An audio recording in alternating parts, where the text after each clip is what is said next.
amarya, amarya, amarya, amarya.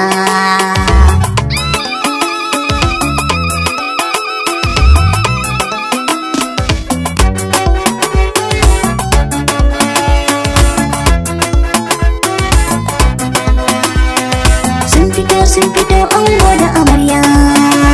da farin ciki zahiri dangi na murna aure daɗi.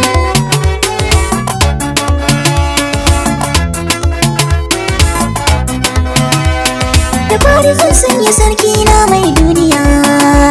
Allah da shi ne ya kago duka samaniya, ikonsa ne rabu ba mai yi masa tankiya, shi na abba ya banna a nan Najeriya. So rafi sai ya yi na a Saudiya, garin ma'aiki annabi mai kyan kwalliya, a watan wata rana sai ka ganna a Indiya, kaji ikon Allah ba mai masa tarjiya, maraya sunnar aure mi ta biyayya, koyin ma'aiki wanda ya zo da shari'a, abba ga Fatima manzo na mai juriya, umman sunnar ma'aiki babu bawuya, balle ta kai ma mu tashi a tutar hawiya, wa iyazu billahi rabbi tsare mai da shan wuya, abban sani waka yau nai aniya, a wurin amarya da ango dangi kunciya, sannan da yau yan nasiha kan biyayya, dan zaman aure hakika sai kun juriya, ya amarya da ke na fara mai alkunya, kin shiga yar mutunci ba ta a shariya, ga ta da hankali ga tunanin girmama manya, shigar ta tsaf amarya akwai ta da tarbiya, ki bi shi angon ki ba mai ce miki kin iya, ki yo biyayya gidan ki zauna lafiya, ki ɗauki hali na manyan baya da juriya, dan sun ba aure ta fara yi musu sakaya, kamar su umar sharifai Fatima Gimbiya, matar Aliyu Mu'azzama Kairiya, dan ta ba aure ta samu aljanna Gimbiya,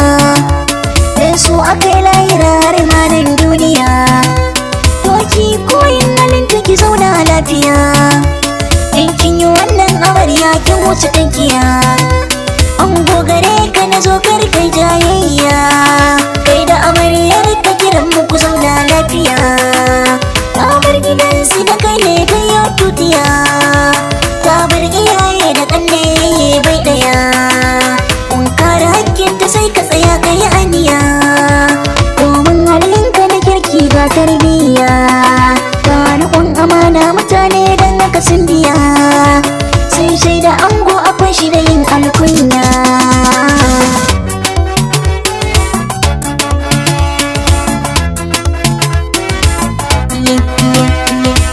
Soya ake ba mai yin laki, domin amarya da angon na ta nishadi, dangin amarya da ango na ta zubudi, su kai amarya gidanta aure mai daɗi, amarya Allah ya miki wannan buɗi,